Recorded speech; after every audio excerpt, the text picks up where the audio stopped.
Ladies and gentlemen, welcome to this special edition of Workers' Voices here at the Palais des Nations in Geneva during the 112th session of the International Labour Conference. My name is Mamadou Kaba Soare. I'm the head of communication and publication of the ILO's Bureau for Workers' Activities, ACTRAV. We are pleased today to welcome a trade union leader, Mrs. Florence Mucha. You are the president of the Zimbabwean Confederation of Trade Unions. So welcome, Florence, and thank you really for being here with us. As you know, we would like to discuss about a very important topic in relation to the world of work, which is the new social contract, which focus mainly on the relationship between states and citizens in terms of rights and duties. My first question to you, Florence, will be, as you know, the world is undergoing a significant transformation driven by changing patterns in globalization's rapid technological change and several and ever-present climate crisis. In your view, why do these transformations warrant a discussion on a renewal of this new social contract? Thank you so much for having me. And in my own view, first and foremost, is the importance of a social contract itself.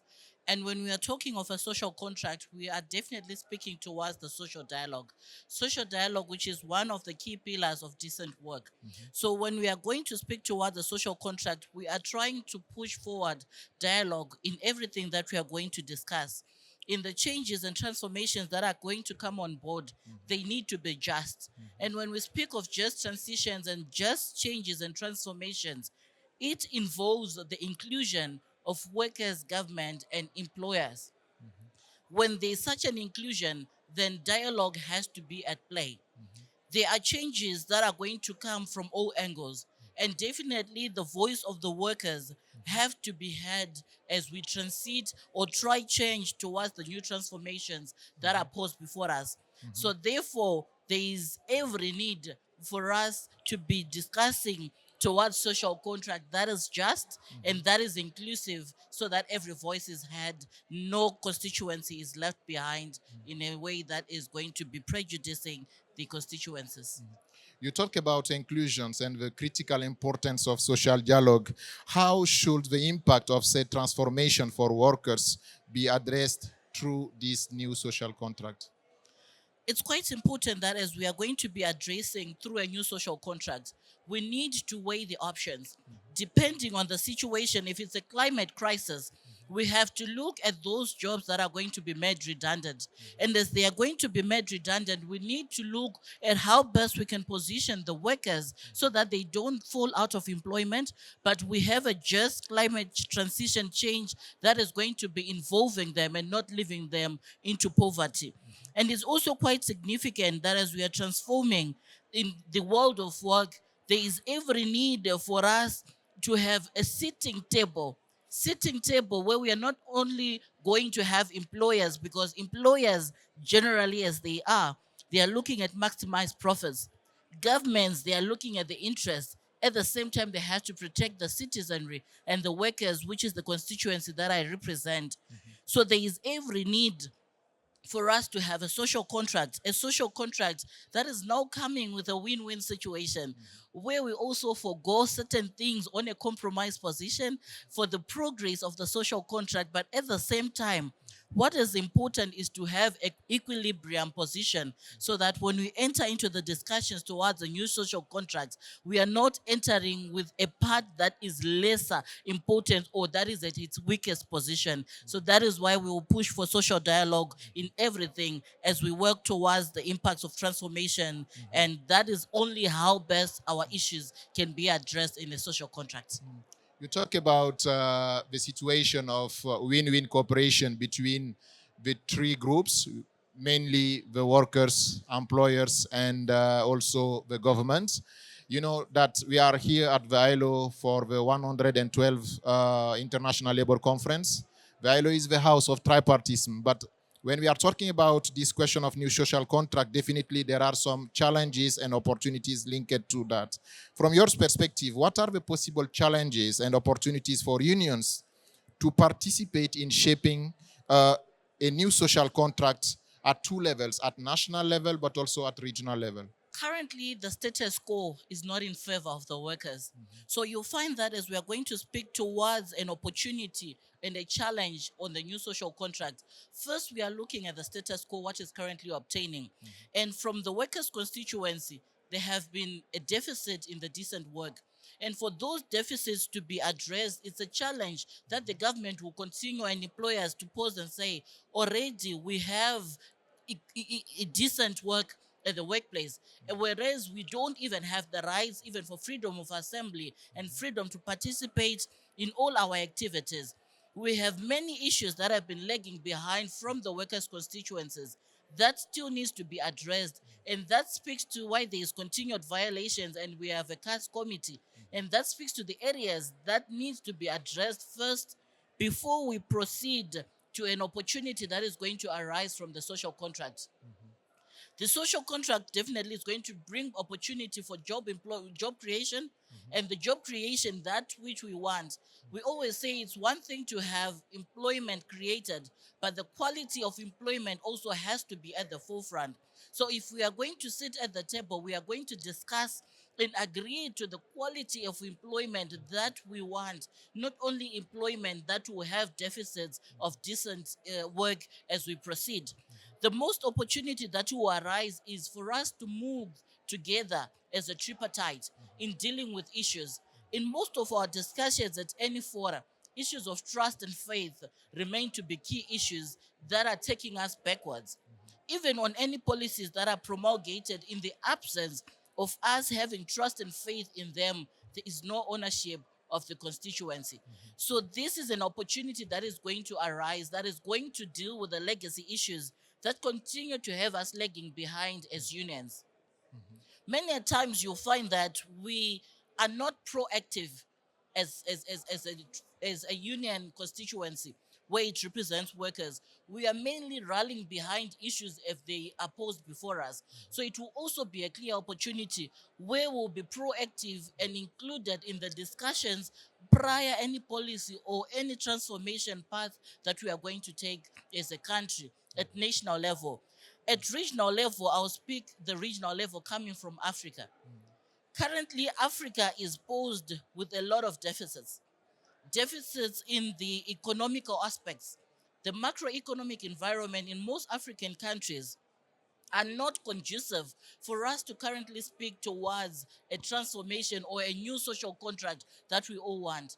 We still have a lot of legacy issues that needs to be dealt with first before we even proceed to speak of the technological advancements, which we are way lagging behind as Africa.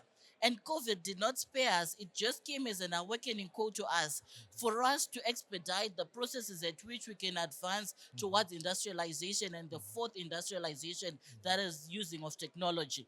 So you'll find we are still lagging way behind, and it will be of most importance that we also have the ILO experts coming to be in between those discussions as we push towards the opportunities and challenges that we are already faced with, to deal with them first before we look at the opportunities and worse talking of a social contract.